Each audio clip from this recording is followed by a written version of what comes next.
many of you have seen somebody drinking a matcha latte? Whether it's an iced strawberry matcha latte, a matcha lemonade, or someone making it at home with a bamboo whisk, matcha has become one of the biggest food trends of the past few years. What's interesting is that matcha isn't actually new at all. It has been a part of Japanese culture for centuries. So, how did something so traditional suddenly become one of the most popular drinks on social media? Today, I'll explain what matcha is, how it's made, why people compare it to coffee, and how social media turned it into such a popular trend. Let's start off with what matcha actually is.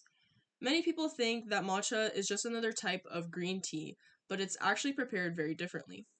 Matcha comes from the same plant as green tea, called Camellia sinensis. However, the tea plants used for matcha are covered with shade cloth for about 3 to 4 weeks before they're harvested. This reduces sunlight and causes the leaves to produce more chlorophyll, which gives matcha its bright green color. After the leaves are picked, they're steamed to prevent oxidation, dried, and then the stems and veins are removed.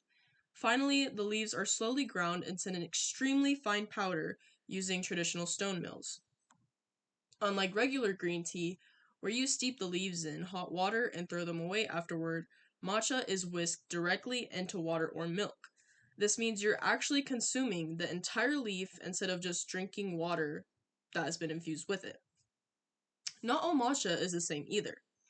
The highest quality is called ceremonial grade matcha. This is traditionally used in Japanese tea ceremonies and usually has a vibrant green color with a smoother, slightly sweeter flavor. Next is premium grade matcha, which is commonly used for everyday drinking. And then finally, there's culinary grade matcha. This type has a stronger and more bitter flavor because it's designed to be mixed in. Things such as lattes, desserts, smoothies, and baked goods are examples of those. Now that we know what matcha is, let's talk about the comparison everybody seems to make. Matcha versus coffee. One reason people choose matcha is because they believe it provides a more balanced source of energy. Matcha does contain caffeine, but it also contains an amino acid called L-theanine. Researchers have found that L-theanine may help promote relaxation while allowing people to still stay alert. Because of this combination, people say they feel energized without experiencing the sudden crash that people often get from coffee. Coffee, on the other hand, usually contains more caffeine in a single serving. For people who want a stronger boost to start their day, coffee may be the better choice. Ultimately, neither drink is objectively better. They simply affect people differently depending on their preferences and how their bodies respond to caffeine. Of course, not everybody enjoys matcha. One of the biggest criticisms is its flavor. Many people describe it as grassy, earthy, or even similar to spinach or seaweed. Others think it tastes bitter, especially if it's made with lower quality matcha or prepared incorrectly. High quality matcha can also be expensive because of the amount of labor involved in growing and producing it. This explains why matcha tends to be one of those drinks that people either really love or really dislike. So, if opinions are so divided, how did matcha become so popular? A huge part of its success comes from social media. Platforms like TikTok, Instagram, and YouTube have helped turn ordinary drinks into viral trends, and matcha is an example of one of them.